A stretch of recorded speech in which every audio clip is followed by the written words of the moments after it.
Hello, good morning, good afternoon, good evening. आज का topic है हमारा प्रॉपर्टीज ऑफ इक्विपोटेंशियल सरफेसेस।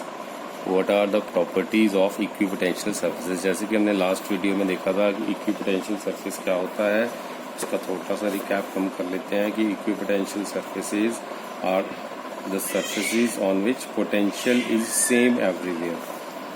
जहाँ पर हर जगह पे पोटेंशियल सेम होगा उसको हम बोलते हैं इक्विपोटेंशियल सरफेस।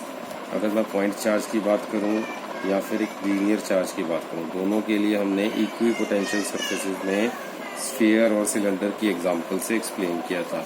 आज हम उसकी प्रॉपर्टीज पढ़ने जा रहे हैं कि इक्विपोटेंशियल सरफेसेस की प्रॉपर्टीज क्या क्या होती हैं। तो सबसे पहले property number 1 and that says the potential difference between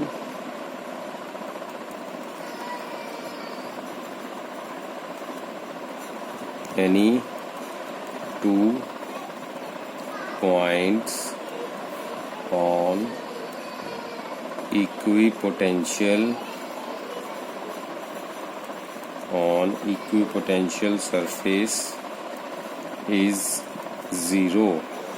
तो पोटेंशियल डिफरेंस किसी भी दो पॉइंट्स के ऊपर इक्विपोटेंशियल सरफेस में जीरो होता है। इसको डायग्राम से समझते हैं। मान लीजिए हमने यहाँ पर एक इस तरह से सरफेस ले लिया। इस प्लेन सरफेस के ऊपर मैंने रैंडम दो पॉइंट्स ले लिए ए और बी, और पॉइंट ए पे पोटेंशियल अगर मैं बात करूँ तो that is V A. Point B के अगर मान लीजिए पोटेंशियल की बात करूँ तो वी बी। अब प्रॉपर्टी क्या कहती है कि वी ए और वी बी का difference has to be zero. Right, this is the first property. Second property है no work is done by electric force in moving charge on equipotential surface। No work is done by electric force in moving a charge on equipotential surface। मतलब कुछ भी work done जो है electric force को नहीं करना पड़ता अगर उसको इक्विपोटेंशियल सरफेस के ऊपर मूव करना। जैसे कि ये इक्विपोटेंशियल सरफेस है, इसके ऊपर अगर मैं पूछूं आपसे कि कितनी फोर्स लगेगी इस पॉइंट से दूसरे पॉइंट पर जाने के लिए, इलेक्ट्रिक फोर्स के द्वारा जो किया गया वर्क डन होगा that is zero. So no work is done by electric force in moving a charge on the equipotential surface।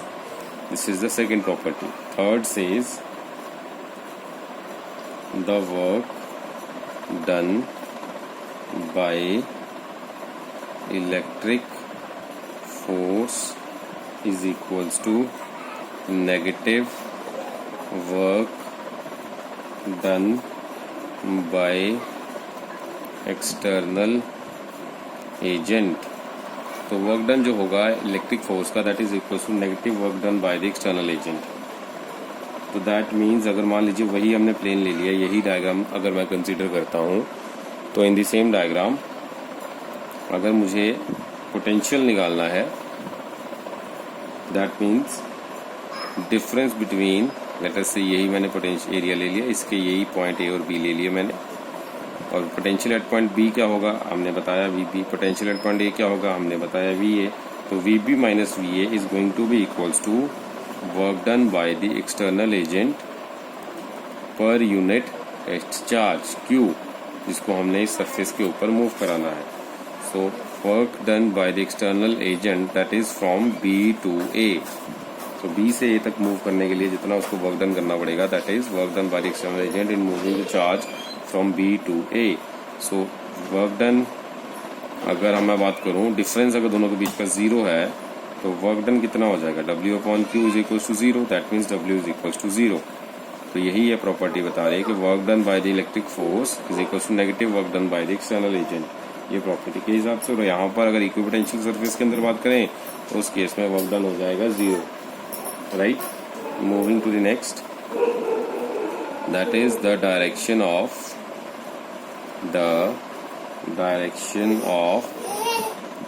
electric field the direction of electric field is always perpendicular to equipotential is always perpendicular to equipotential surface। जो direction होती है electric field की हमेशा equipotential surface के perpendicular होती है। तो ये है हमारा इक्विपोटेंशियल सरफेस, हमने ये प्लेन ड्रॉ किया। इसमें अगर मैं डायरेक्शन की बात करूं इलेक्ट्रिक फील्ड की, इस सरफेस के परपेंडिकुलर होगी लाइक दिस ई। तो ये अगर सरफेस है इस सरफेस के परपेंडिकुलर होगी लाइक दिस। तो अगर यहाँ पर आप वैल्यू निकालने की बात करोगे that is by applying the formula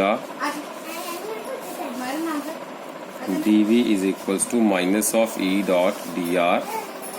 This is which formula? This is the change in potential is equals to electric field multiplied by the small displacement. The change in potential is equals to electric field applied into small distance traveled. So that is the formula. So dV कितना हो जाएगा यहाँ पर हमारे पास? That is 0, क्योंकि change in potential तो 0 है। यहाँ पर हमने भी निकाल लिया कि VB minus VA that is the change in potential is 0, that is equals to E dot dr। तो E dot dr, अब ये डॉट है तो डॉट मतलब दो क्वांटिटीज के बीच का डॉट प्रोडक्ट। तो क्या इसका मतलब ये हुआ सर ये दोनों वेक्टर क्वांटिटीज हैं? जी सर बिल्कुल, ये वेक्टर क्वांटिटी है। Electric field is a vector quantity and this dr is the vector quantity again, this is the displacement in the given direction। तो displacement अगर small displacement की अगर मैं टर्म्स में देखूं again this is a vector quantity and this is the dot product of two vector quantities। तो अगर dot product की मैं बात करूं a डॉट b क्या होता है? तो a डॉट b होता है sir a b cos theta. तो अब यहाँ पर अगर ये दो क्वांटिटीज का डॉट प्रोडक्ट है इसका मतलब ये भी cos का एंगल होगा दोनों के बीच में। cos एंगल क्या होगा? दैट मीन्स इसको हम लिख सकते हैं E into D R into cos theta that is equals to 0। अब इसको अगर 0 करना है तो cos का एंगल कितना होना चाहिए? तो अगर मैं थीटा को 90 डिग्री रखता हूँ तो दैट मीन्स cos 90 मेरे पास हो जाएगा 0। So that's why we can say if theta is 90 that means E और डी आर एक दूसरे के परपेंडिकुलर होंगे। अगर E एंड डी आर एक दूसरे के परपेंडिकुलर होंगे so in that case we say that electric field lines perpendicular होती हैं सरफेस के। तो यहाँ से हमने प्रूव कर दिया that electric field lines are perpendicular to the surface. तो ये एक्सप्रेशन से हमने क्लियर कर दिया। नेक्स्ट हम इसकी प्रॉपर्टी बताएंगे दैट इज द डायग्राम इसका। तो हम बनाते कैसे हैं इसको? Diagram of equipotential surface. Equipotential surface, तो अगर हमें इक्विपोटेंशियल सरफेस को ड्रॉ करना हो तो हम किस तरह से ड्रॉ करेंगे? तो हमारे पास इसका आंसर है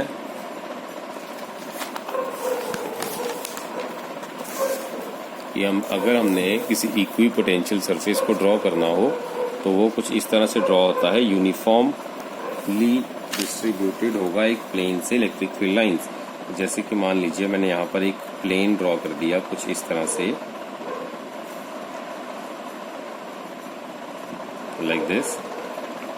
और अगर मैं बात करूँ इलेक्ट्रिक फील्ड लाइन इस प्लेन से यूनिफॉर्मली इक्वल डिस्टेंस पे परपेंडिकुलर टू द सरफेस इस तरह से हम प्लॉट करेंगे। तो ये कौन सा हमारे पास होगा surface? This is equipotential surface. तो this will be an equipotential surface. Electric field line uniformly इस तरह से इक्वल डिस्टेंस पे डिस्ट्रीब्यूटेड होती हैं। तो this is the diagram of an equipotential surface. तो अगर आपको ये डायग्राम आपसे कोई पूछे तो you have to draw like this. Next property number 6 and that is two equipotential surfaces can never intersect each other. Two equipotential surfaces can never intersect each other. तो इसका मतलब ये हुआ कि अगर मैं कुछ इस तरह से डायग्राम बनाऊंगा लाइक दिस,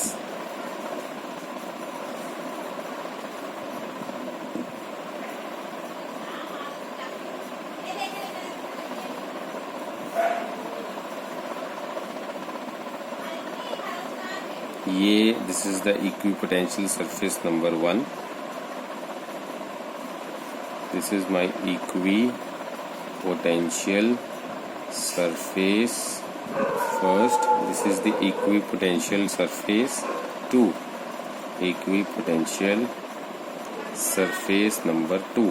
दो सरफेसेस मैंने अगर ऐसे ड्रॉ कर दिए तो यहाँ पर this is the point where they are intersecting, let us say this is the point where they are intersecting. तो यहाँ पर इलेक्ट्रिक फील्ड इस प्लेन की वजह से अगर इस डायरेक्शन में है और इस प्लेन की वजह से अगर इलेक्ट्रिक फील्ड इस डायरेक्शन में है, तो क्या एक टाइम पे एक पॉइंट की वजह से इलेक्ट्रिक फील्ड दो डायरेक्शंस में जा सकता है? Answer is no. तो इसका रीजन लिखते हैं। तो इसका रीजन ये है, if the two surfaces, if the two surfaces intersect each other, if the two surfaces intersect each other at a point,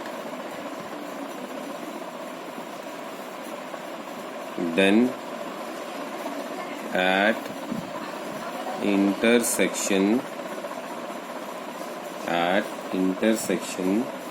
two directions of electric field will exist, which is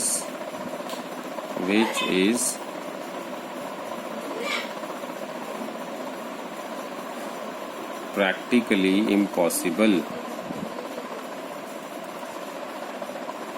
तो कैसे sir? जैसे कि मान लीजिए एक person को एक time पे बोल दिया जाए कि आपको दो लोकेशंस पे जाना है।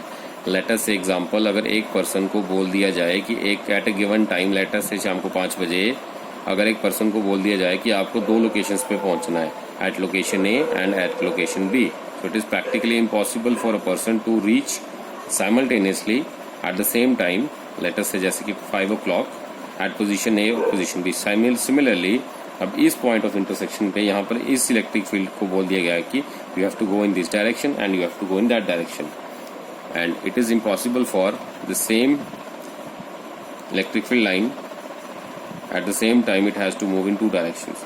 सो दिस इज द रीजन। अगर आपसे कोई क्वेश्चन पूछ ले कि क्या दो इक्विपोटेंशियल सर्फेसेज इंटरसेक्ट करते हैं, तो आंसर इज नो। दो इक्विपोटेंशियल सर्फेसेज इंटरसेक्ट नहीं करते। तो रीजन क्या है? क्योंकि eight the point of intersection दो इलेक्ट्रिक फील्ड लाइंस एग्जिस्ट करेंगी, तो एक ही पॉइंट की वजह से दो इलेक्ट्रिक फील्ड लाइन कभी एग्जिस्ट नहीं कर सकती, प्रैक्टिकली इम्पॉसिबल है। तो ये इस क्वेश्चन का आंसर हो जाएगा। और आपसे कोई क्वेश्चन पूछे, कैन यू स्केच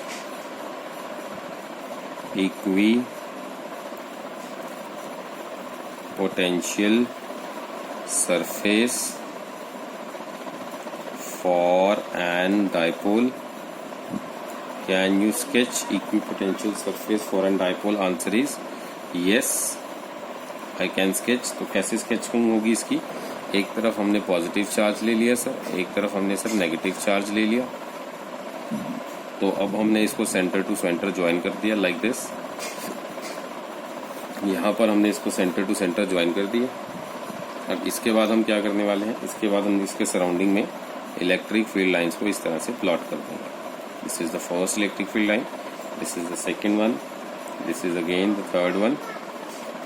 अब इसके बाद क्या होगा? इसके बाद ये होगा सर, इलेक्ट्रिक फील्ड लाइन जो होंगी इसके सराउंडिंग में इस तरह से इक्विपोटेंशियल सरफेस की वजह से इस तरह से हम क्रिएट होती जाएंगे।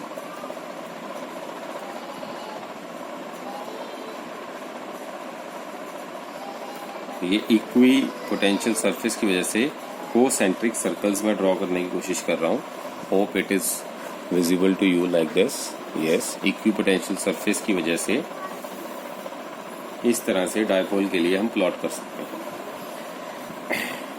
तो सबसे पहले हमने क्या ड्रॉ किया? Electric field lines from positive से नेगेटिव की तरफ मैंने इलेक्ट्रिक फील्ड लाइन ड्रॉ करी। अब इक्विपोटेंशियल सरफेस जो परपेंडिकुलर टू फील्ड लाइंस होंगे ये हमने यहाँ पे आपको दिखा दिया। और एट द सेंटर ये एक स्ट्रेट लाइन होती है ऐसे, क्योंकि ये कर्विंग जो है, कर्व करते करते करते करते दोनों तरफ से सेंटर में एक ऐसा पॉइंट आ जाता है जहाँ पर इसकी जो कर्व्ड पाथ है वो एक स्ट्रेट पाथ में कन्वर्ट हो जाता है। This is the sketch of equipotential surface. तो होप सर आपको ये क्लियर हो गया। Okay, moving to the next one. अगला हमारा टॉपिक है इसके बाद, यहाँ पर हमारा इक्विपोटेंशियल सरफेस का टॉपिक खत्म हो गया। हमने इसमें इसकी इंपॉर्टेंट जो प्रॉपर्टीज पढ़ी एक बार फिर से देख लेते हैं कि हमने क्या क्या इसमें इंपॉर्टेंट पॉइंट्स पढ़े थे। तो हमने इसके अंदर सर इंपॉर्टेंट पॉइंट्स पढ़े इक्विपोटेंशियल सरफेस के लिए। सबसे पहला पॉइंट हमने पढ़ा कि दैट इज कि जो मेरे पास एक पोटेंशियल डिफरेंस दो पॉइंट्स के बीच में जीरो होता है। कोई भी वर्क डन जो होता है bye electric force in moving the charge on the equipotential surface वो जीरो होता है, कोई भी वर्क डन नहीं करना पड़ता। तीसरा पॉइंट है जो वर्क डन होता है इलेक्ट्रिक फोर्स की वजह से, हमने पीछे प्रॉपर्टीज में पढ़ा है, that is equal to negative work done by the external agent. तो अगर going by the same formula VA minus VB, that is the difference between the potential at the 2 points, that is equal to work done upon per unit charge. क्योंकि यहाँ पर equipotential surface है, potential at the 2 point same होगा, तो इसलिए VA minus VA लिख लो, चाहे VB minus VB लिख लो, that is one and the same thing, zero आ जाएगा, तो वर्क डन जीरो हो जाएगा। इसके बाद हमने पढ़ा था कि जो डायरेक्शन होती है इलेक्ट्रिक फील्ड की, डायरेक्शन इलेक्ट्रिक फील्ड की हमेशा परपेंडिकुलर टू इक्विपोटेंशियल सरफेस होती है। तो by applying the formula we say V dV is equals to minus A into dr। तो दैट इज अगर पोटेंशियल डिफरेंस को जीरो चाहिए, अगर डिफरेंस हमारे इक्विपोटेंशियल सरफेस के लिए हम बोलते हैं अगर जीरो हो, that means E dot dr जो है उसकी वैल्यू भी जीरो होनी चाहिए। एंड E एंड dr दो वेक्टर क्वांटिटीज हैं, तो दोनों के बीच का डॉट प्रोडक्ट जो होगा that is going to be AB cos theta से रिप्रेजेंट होता है, मतलब यहाँ पे cos थीटा होगा। तो अगर इसको जीरो करना तो यहाँ पे cos का थीटा हम क्या लेंगे, थीटा की वैल्यू अगर मैं cos थीटा में वैल्यू अगर 90 पुट करता हूँ तो ही मेरे पास आंसर जीरो आएगा। That's why it means E and dr they are perpendicular to each other. अगर आपसे कोई पूछे कि इक्विपोटेंशियल सरफेस का डायग्राम बनाए, तो डायग्राम के लिए आपको कुछ इस तरह से प्लॉटिंग करनी होती है कि एक आपके सरफेस बना के उसके परपेंडिकुलर इलेक्ट्रिक फील्ड को दिखा देना है। और अगर आपसे पूछे दो इक्विपोटेंशियल सरफेस क्या एक दूसरे के साथ इंटरसेक्ट कर सकते हैं, answer is no, they can't intersect. Why so? Because at the point of intersection electric field एक टाइम पे दो डायरेक्शंस दिखा रहा है, which is practically impossible. So अगर आपसे कोई पूछे डायपोल के लिए इलेक्ट्रिक फील्ड को बनाओ, तो आप इस तरह से प्लॉटिंग कर दोगे, नेगेटिव पॉजिटिव दिखा के चार्जेस को इक्वल डिस्टेंस पे रख के और उसके सराउंडिंग में आप इलेक्ट्रिक फील्ड लाइंस को इस तरह से प्लॉट कर दोगे। तो होप सर आपको ये क्लियर हो गए पॉइंट्स। अब moving to the next topic, वो है हमारा electrostatic potential energy.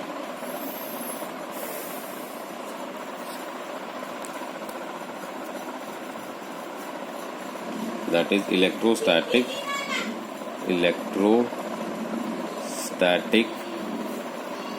Potential energy.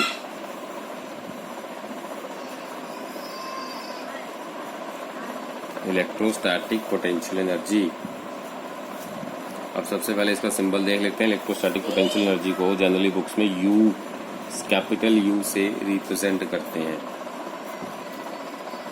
तो अगर आपसे कोई पूछे कि किसी भी एक सिंगल चार्ज के लिए इलेक्ट्रोस्टैटिक पोटेंशियल एनर्जी कितनी होती है, तो answer is for a single charge there is no electrostatic potential energy. तो इसका मतलब सिंगल चार्ज के लिए पोटेंशियल एनर्जी नहीं एग्जिस्ट करती। तो answer is generally single charge के लिए कोई भी पोटेंशियल एनर्जी नहीं एग्जिस्ट करती। तो हम इसको लिख लेते हैं, for a single charge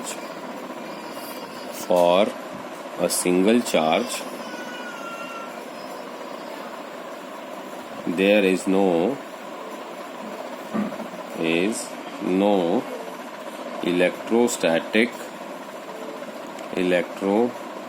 electrostatic potential energy. For a single charge there is no electrostatic potential energy. This is defined for a system of charges. System of charges का मतलब हुआ जनरली दो या दो से ज्यादा, जनरली 2 और मोर। क्योंकि जो हम फिजिक्स में जो हम पोटेंशियल एनर्जी के बारे में पढ़ते हैं, हम ये पढ़ते हैं कि that potential energy at a point can't be defined but change in potential energy can be defined।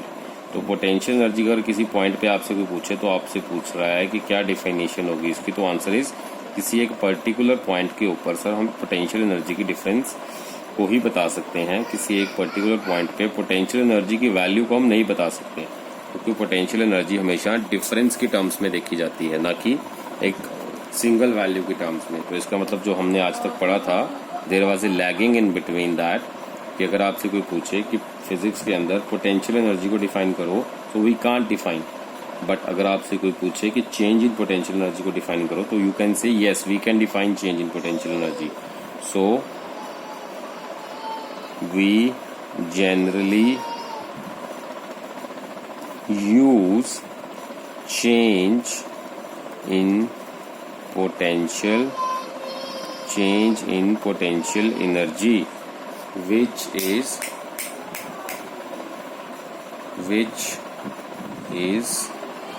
defined as per physics,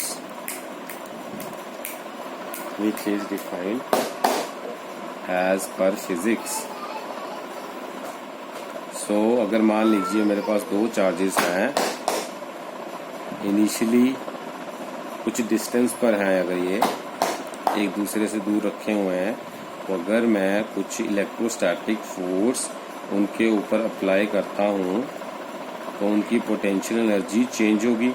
so change in potential energy को हम डिफाइन करते हैं एज, सो कंसीडर, इसको हम समझते हैं, consider two charges placed at some distance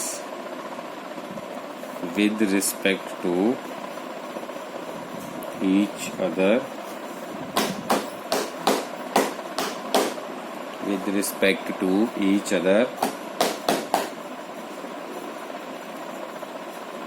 if we apply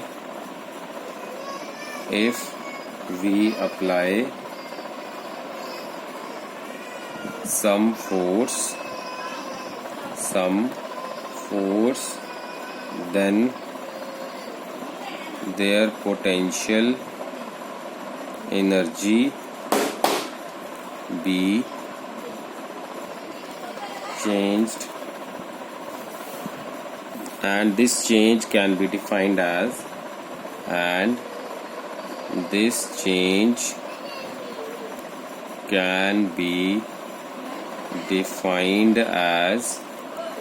U final minus U initial is equals to work done by conservative forces or electrostatic forces,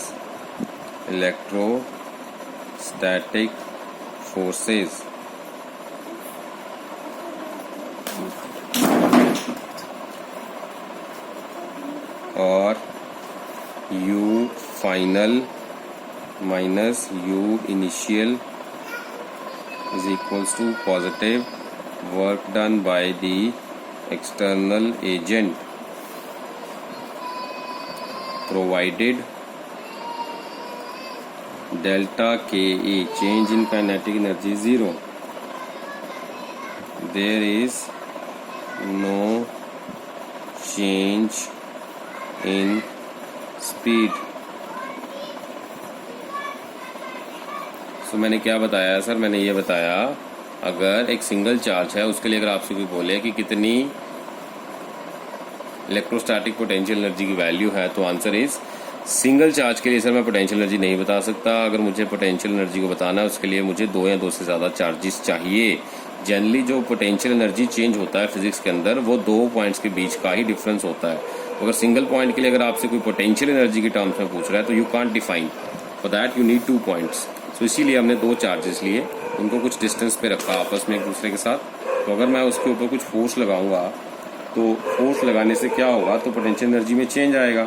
सो जो change in potential energy होता है, उसको हम mathematically किस तरह से define करते हैं? उसको हम डिफाइन करते हैं U final minus U initial is equals to work done by the conservative forces, या फिर work done by the electrostatic forces. Conservative forces अगर आपसे मेरे से पूछो कि सर कंजर्वेटिव फोर्सेस कौन सी होती हैं, तो answer is conservative forces sir generally gravitational force होती है। तो कंजर्वेटिव नेचर की होती है सर ग्रेविटेशनल फोर्स। तो ग्रेविटेशनल फोर्स इसकी जगह पे मैं लिख सकता हूँ। या फिर इसको मैं इस तरह से लिख सकता हूँ, U final minus U initial is equals to positive work done by the external agent.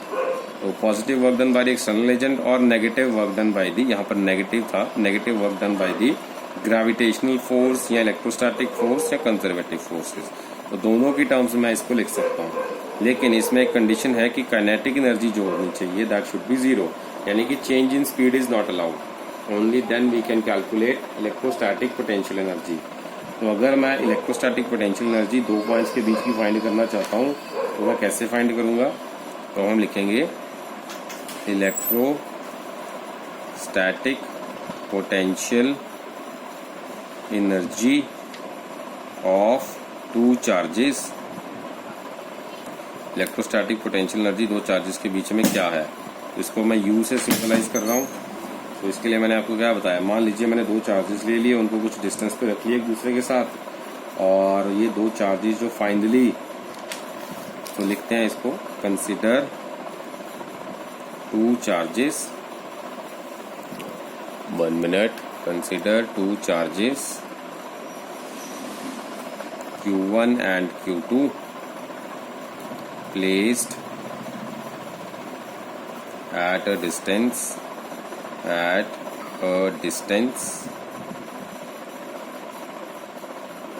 are from each other.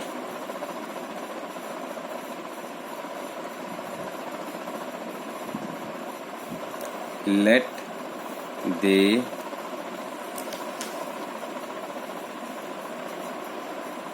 finally reach a given place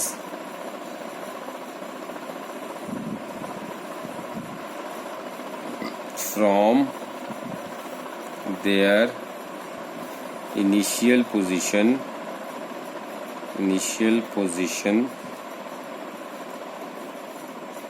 which we consider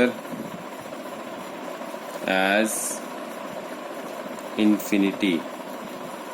तो मान लीजिए हमने दो चार्जेस ले लिए, दोनों चार्जेस को आपस में एक दूसरे के साथ x डिस्टेंस पे रख दिया, और अगर इनिशियली जो charges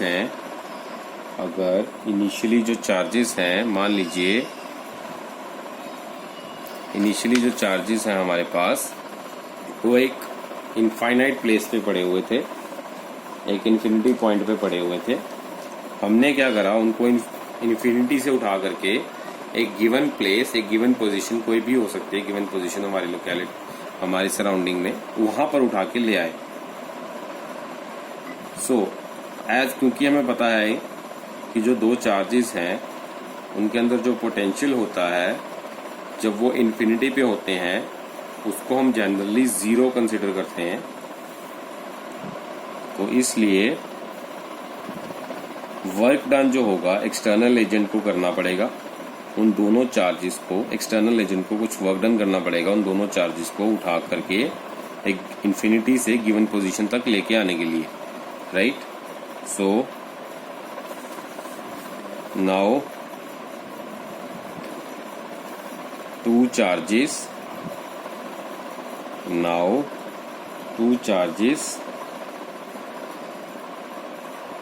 if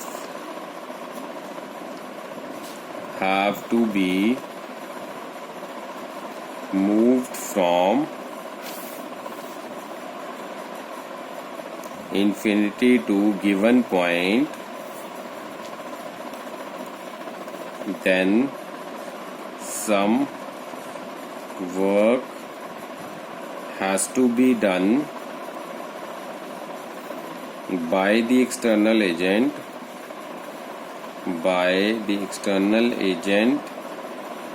in bringing two charges from infinity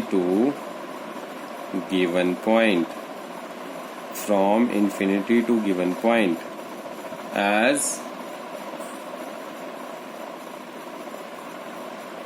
the work done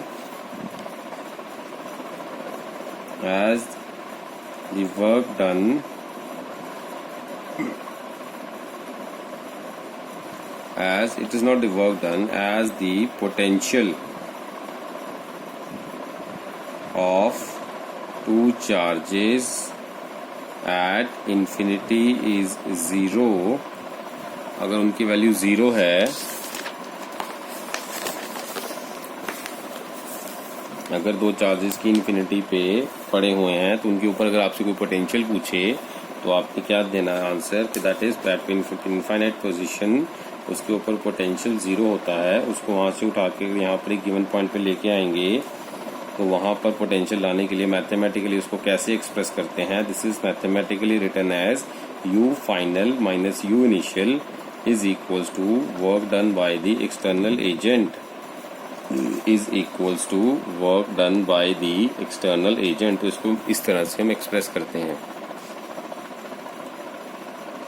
so that means अगर मैं u final position the given position है, इनिशियली दोनों चार्जेस का पोटेंशियल डिफरेंस इनफाइनाइट पर u इन्फिनिटी था, that is equals to work done by the external agent in bringing the charge q1 plus work done by the external agent in bringing the charge q2। तो q1 और q2 दोनों को उठा करके given point तक लेके आने के लिए जितना वर्क डन होगा, दोनों का वर्क डन का total is equals to u final minus u initial. Initially मैंने आपको बता दिया कि इनिशियली दोनों चार्जेस को अगर मैंने इनफाइनाइट पोजीशन पे रखा था सो u इन्फिनिटी वहां पर पोटेंशियल 0 माना जाता है, क्योंकि there is no way to find out the potential at infinite position, that's why we consider that value as 0। So u final is going to be equals to this value work done by the q1 and work done by the q2।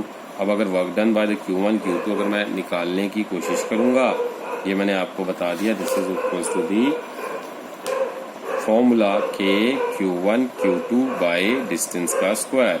अगर distance यहाँ पर r है तो k q1 q2 by distance that is r।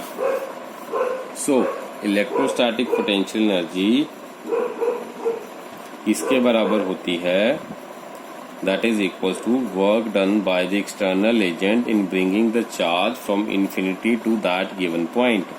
infinity से उठा करके given point तक लेके आने के लिए जितना वर्क डन करना पड़ता है that value is going to be equals to u final। so this is the final expression जो कि हमने इसमें डिराइव करना है। तो एक बार दोबारा मैं आपको ये सारा डेरिवेशन समराइज कर देता हूँ कि कैसे करना है। हमने इसमें ये पढ़ा कि मान लीजिए हमारे पास इलेक्ट्रोस्टैटिक पोटेंशियल एनर्जी के बारे में अगर हमसे कोई पूछ ले तो उसको सबसे पहले सिंबलाइज कर दिया मैंने, ये u इसका सिंबल होता है। सिंगल चार्ज के लिए कोई भी इलेक्ट्रोस्टैटिक पोटेंशियल एनर्जी नहीं डिफाइन कर सकते, सिर्फ डबल चार्जेस के लिए कर सकते हैं, उससे ज़्यादा कर सकते हैं।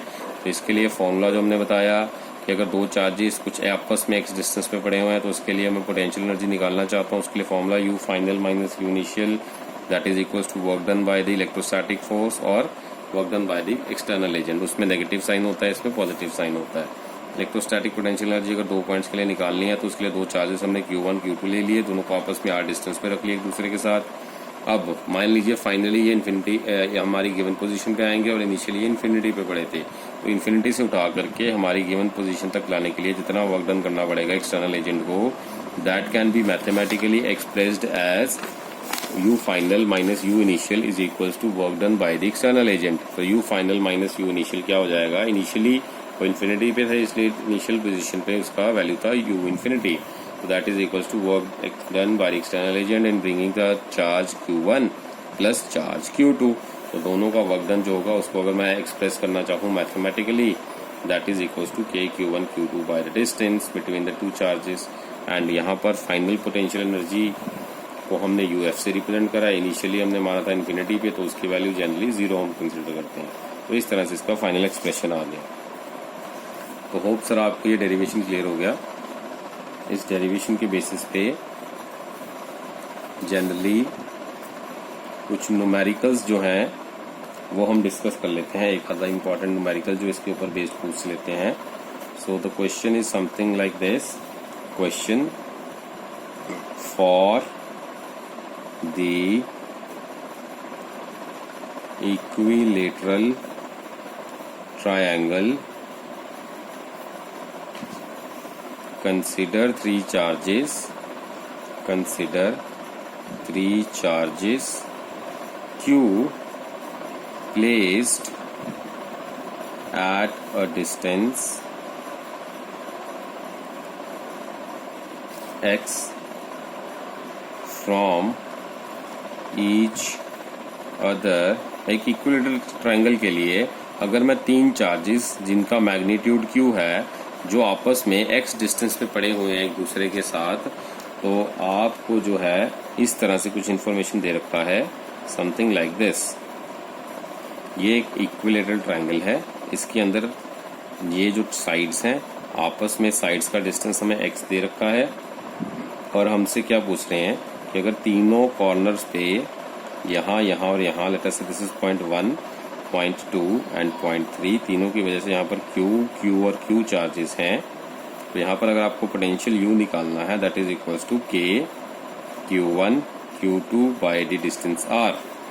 तीनों के बीच में जो डिस्टेंस होता है, इस फॉर्मूला से हमने फाइंड करनी है। सो क्वेश्चन है फाइंड U। तो U फाइंड करने के लिए फॉर्मूला मैंने पहले ही लिख दिया, K Q1 Q2 by the distance. So अब U of the entire system, ये तो क्योंकि दो पॉइंट्स के बीच में है Q1 और Q2, लेकिन हमारे पास तो एक कॉम्बिनेशन ये है, एक कॉम्बिनेशन ये है और एक कॉम्बिनेशन ये है। That means one combination is between 1 and 2 of the charges, and second combination is between 2 and 3, U2 3, and third combination is due to 3 and 1, that is U3 and 1। तो हमारे पास तीन पोटेंशियल एनर्जीज निकलेंगी, तीनों का हम add करेंगे तो total potential energy U निकलेगी हमारे पास। That will be the U of the system, entire system. तो भाई ये कैसे निकलेंगे सर? इसके लिए हमने U का फॉर्मूला लगा देना, that is K Q1 Q2 by the distance. अब यहाँ पर K तो कांस्टेंट है तो K ही रहेगा।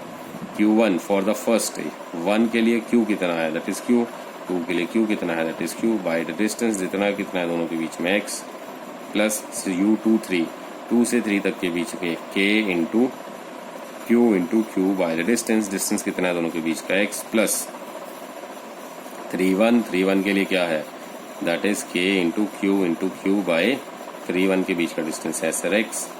That means K Q square over x plus K Q square over x, again K Q square over x। तो ये 3 बार हो गया तो उसको 3 टाइम्स लिख सकते हैं, 3K Q square over x। This is the final potential energy of the system.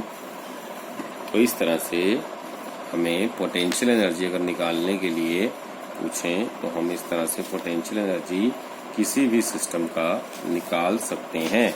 तो होप सर आपको ये क्लियर हो गया कि पोटेंशियल एनर्जी किस तरह से U निकालते हैं। ओके।